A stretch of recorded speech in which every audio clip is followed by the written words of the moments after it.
You're right there guys, this is Dale of Lone Wombat Airsoft, and today we're taking a look at Armourgeddon in Bosworth.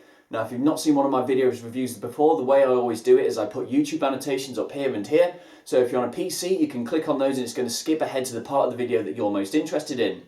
Now I want to point out before we get going that this is a first impressions video review. I've never been to the site before the day I turned up, and so everything I'm going to talk about just now is based upon that day and that day only. So with that out of the way, we'll dive straight on into the review.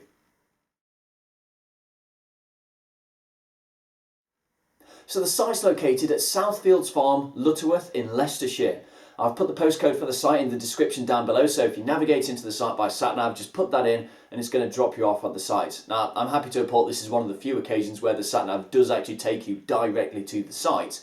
Although considering how there's a giant APC outside the front on the main road, it's going to be hard for someone to mistake this as whether this is the site entrance or not. Once you go down the tracked road, you'll get to the main car parking museum. Don't peg it down that main road, it's got a lot of potholes in it and you're going to knacker in your suspension if you go down it too quickly. The car park itself is basically a large square, so there's no real structure to it. Basically just park as close to other cars and the walls as you can, just so you can try and fit as many people in there as possible, and just be considerate to other people with that. The safe zone is not located right next to the car park, it is a short distance away from it. But although it's in walking distance, what the guys on site were doing is they'd load you up into this big transport truck, you and your gear, and they'd drive you down to the safe zone. You had to walk the last little leg downhill, but that's perfectly acceptable. And it was just a really quite cool way to rock up to the safe zone. Like, it is in walking distance, so it's not necessarily, but having that nice touch on it just add a little bit of something special to turning up to the day. So I'd usually start by saying what the walk-on fee for the site is, but the kicker here is that Armourgeddon doesn't actually have a walk-on fee. You must pay £32 in advance in order to come to this site. Now that does include access to the site for the day, a packed cold lunch, and also access to the museum that's on site filled with old tanks, World War II weaponry. It's extremely interesting for us airsofters, and I would suggest that you actually pay to visit whilst you're there. There are bathrooms on site, but they're only located up at the museum area, not the safe zone, so I suggest you give yourself 10 minutes leeway if you plan on using them on the day. Another thing to note is there are currently no hire guns available. You must bring your own kit if you're playing at the site. They are talking about implementing hire guns, but at the time of recording it's not been done just yet. The safe zone itself was very basic and plain. You've got plenty of benches for setting up on and a couple of gazebos that they'd put up on a rainy day to stop everything getting damp. I did notice as well the safe zone's on a little bit of an angled slope, so just keep an eye on anything that's cylindrical so it doesn't go rolling down into the bottom of the safe zone. You do get free tea and coffee during the day, and you can buy basic things such as BBs and cold drinks in the safe zone itself.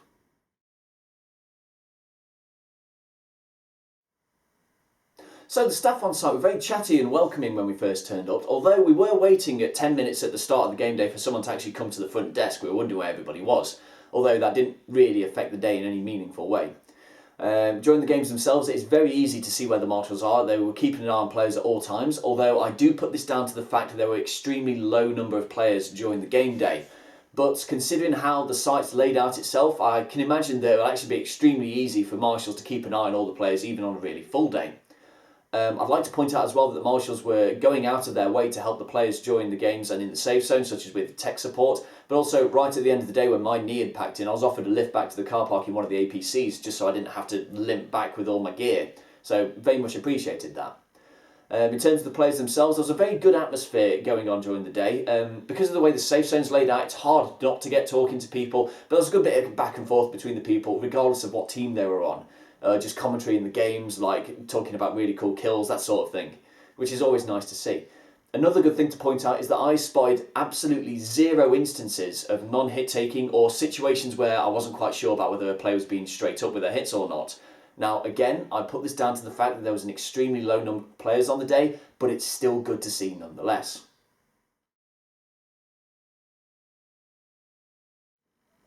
In terms of the game zone itself then, it's very small to medium-sized woodland. I'd suggest if you took somewhere like Matlock Combat Games, chopped it in half and put the two halves into one long rectangle, then you've probably got a rough idea of how big Armourgeddon Airsoft is. It varies between extremely open areas and extremely dense areas of forestry.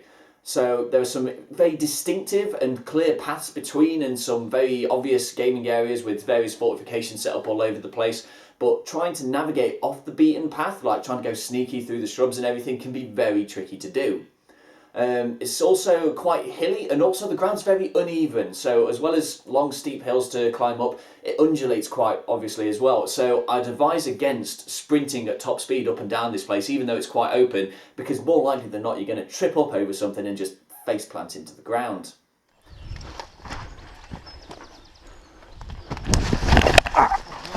Yeah, I'm good. Yep.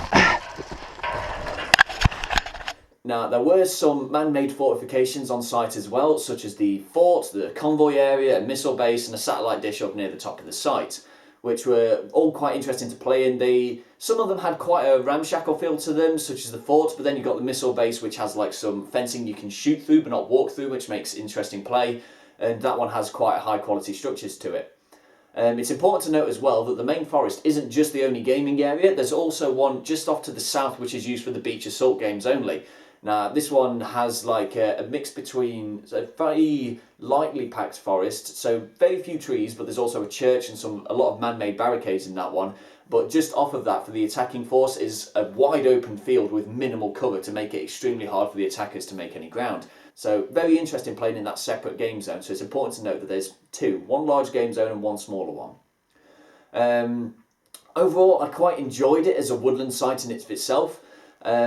As I'd say, I'd advise caution against sprinting at top speed. You're probably going to go tripping up over something, but it was very interesting to play nonetheless. And the site, even though in terms of raw square foot of area, it's actually quite small, it doesn't necessarily feel that way because of how hard it is to navigate the site, and especially if you're off the beaten paths. I would like to see them put in a couple more barricades, especially on the main path, joining the convoy area in the fort, because that's basically one giant path down a hill with no cover. It's just thorn bushes on either side, so that can be quite difficult to navigate, I'd imagine, on a more busy day. Of course, you've got armoured vehicles during some of these games that need to get through that path, so I understand it's going to be a challenge. However, speaking to some of the guys on the side, what they were talking about is just getting one of the APCs, just bulldozing through some of these more denser shrub areas to try and open them up a little bit. So you never know, you might actually see some new gaming areas open up at this site in the future. So the main draw to Armourgeddon as a site, and probably the reason why you're watching this video review, is because of the fact that they use armoured vehicle support during the games. Now the question I'm sure on all of your minds is it just a gimmick that they roll out once and then that's it? Well, I'm happy to report that no, that's not the case. Through the day we played 4 games in which we used armoured vehicles, and both teams were able to swap between them. So it wasn't just a case of one team gets to ride in it and the other looks on at how cool it is. You both get to have a go in it during the day. The first game we played that had armoured vehicle support was an attack-defend game type, where the attackers had an armoured personnel carrier that would drive them through the site, and you could shoot out of the 2 top hatches and the side windows in the passenger compartment as it's moving. So you're just rolling down the hill, gunning out the side of this window. It's just extremely cool to play in. And obviously you can use it as mobile cover, so when the defenders are in an entrenched position, you've got something solid between you and them that can just slowly roll up around the side of it so you can get a good angle on them. The second game where we used armoured vehicles was the D-Day Beach Assault. This is where attackers were packed into an amphibious armoured carrier, and they would just drive up towards the beachhead, the ramp drops, everybody sprints out and tries to get into the minimal cover and slowly push their way off that beachhead. So it just added another element entirely to the game. So like just seeing this carrier lumbering towards you over the horizon, it's just another thing entirely that I've not seen at any other site so far. But an important thing to mention is that even in the games where there were no armoured vehicles, the site stands up on its own 2 feet. A particularly interesting game we played was one where a marshal was a moving objective. The idea was to capture and hold the marshal, but the twist was you physically cannot hold him in one place. He's free to wander off as he likes. You can give him a nudge in one particular direction, but in order to stop the game from getting stale, he can just wander off, and if you're not going with him, then you've lost the objective. So that was quite interesting to play as well. We also had another attack-defend game with no vehicles, which was played up the width of the site instead of the length. And we also mucked around in the smaller forest church area where the landing assault normally goes on, just between the teams themselves. So there was plenty of different game types going on during the day. What particularly impressed me is the fact that the marshals were able to adapt to the fact that there was only ever 6-on-6 teams throughout the day. So we've got low numbers, but they actually managed to convert the game types to make them one that is suitable for playing with low people. So happy to see that they were able to do that. And also what really impressed me is the fact that we still got to play around with the vehicles even though there wasn't that many people on site. The site marshals weren't tempted to not bring these vehicles out because there weren't enough people there. So I have to admire their integrity for that, I have to be honest.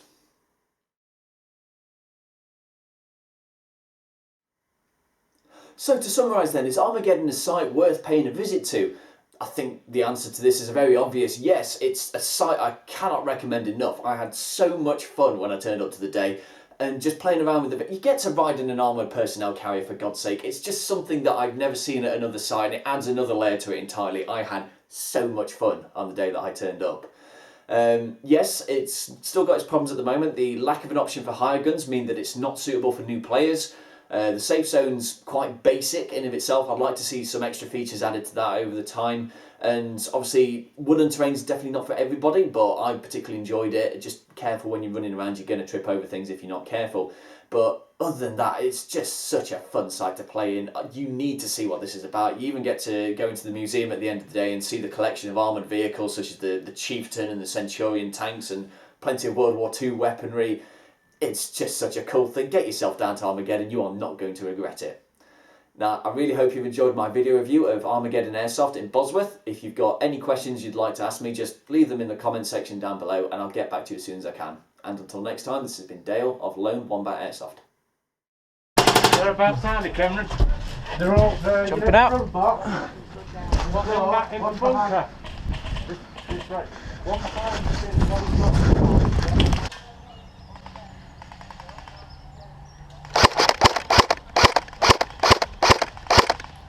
Oh, I got the turret gunner.